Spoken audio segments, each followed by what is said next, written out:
আসসালামু আলাইকুম, আমি Akhtar Hossain. Welcome back to my channel Akhtar cooking house. প্রিয় ভাই বোনেরা, আজ আপনাদের সাথে সবুজ শাক রান্না করে শেয়ার করব। তো আপনারা পুরো ভিডিও দেখবেন। আশা করছি আজকে শাকের রেসিপি সকলের কাছে ভালো লাগবে। চুলার স্ট্যান্ডে চলে আসলাম, একটা ফ্রাই প্যান নিয়েছি। তো এখানে সামান্য গরম পানি দিয়ে দিলাম। এখন দিয়ে দিচ্ছি 1 চিমটি হলুদ। আপনারা অবশ্যই 1 চিমটি হলুদ দেওয়ার চেষ্টা করবেন। দিয়ে দিচ্ছি স্বাদ মতো লবণ। এখানে পরিমাণ মতো পেঁয়াজ কুচি দিয়ে দিলাম। এখন শাকগুলো দিয়ে দিব। তো আমি শাক কেটে ধুয়ে রেডি করে নিয়েছিলাম। তো আমি 2 কেজি মতন শাক রান্না করব।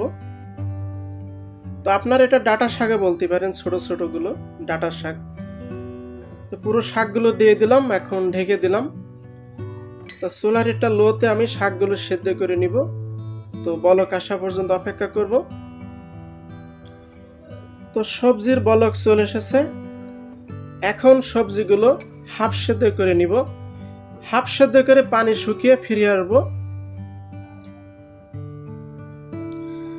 তো দেখতে পাচ্ছেন সবজির কিন্তু পানি শুকিয়ে গেছে, হাফ সেদ্ধ করে নিয়েছি। এখন ফ্রাই প্যানটা খালি করে নিব। প্যানটা খালি করে নিয়েছি, দিয়ে দিচ্ছি 30 গ্রাম সরিষার তেল এবং 20 গ্রাম সয়াবিন তেল যোগ করে দিলাম, টোটালি 50 গ্রাম। তো শাকে কিন্তু একটু তেল বেশি লাগে, আপনারা যেমন তেল খেতে পছন্দ করেন তেমন তেল নিয়ে নেবেন। দিয়ে দিলাম কয়েকটা আস্তা শুকনো মরিচ, মরিচগুলো লাল করে ফিরে আসবো। তো মরিচগুলো লাল করে নিয়েছি। এখন দিয়ে দিচ্ছি পেঁয়াজ কুচি পরিমাণ মতো। তো ভালো করে নেড়ে চেড়ে নিচ্ছি। এখন দিয়ে দিব রসুন ছেঁচা, আবারও ভালো করে মিলিয়ে নিব।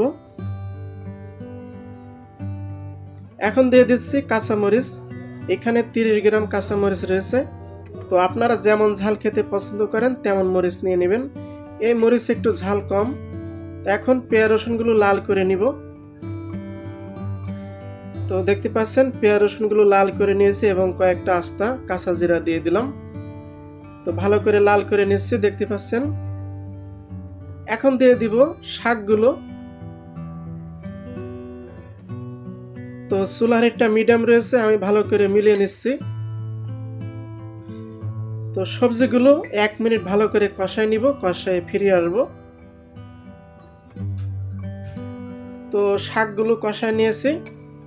এখন দিয়ে দিচ্ছি 1 চা চামচ ভাজা জিরা গুঁড়ো।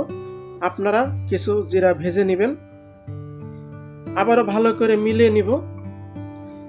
তো আপনারা কিন্তু বাসাতে অবশ্যই ট্রাই করবেন, ট্রাই করতে ভুলবেন না। এভাবে রান্না করলে কিন্তু দ্বিগুণ টেস্টি হবে।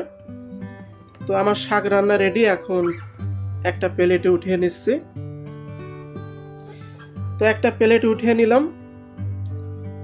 তো এর সঙ্গে একটা লেবু দিয়ে দিচ্ছি। আপনারা অবশ্যই সবজির সাথে লেবু খাবেন, তাহলে কিন্তু আরও টেস্টি হবে। প্রিয় ভাই বোনেরা, আজকের রেসিপিটা কেমন লাগলো অবশ্যই কমেন্ট করে জানাবেন এবং ভিডিওটি ভালো লাগলে শেয়ার করবেন। আজকের মতন এখানেই বিদায়। আসসালামু আলাইকুম, আল্লাহ হাফেজ।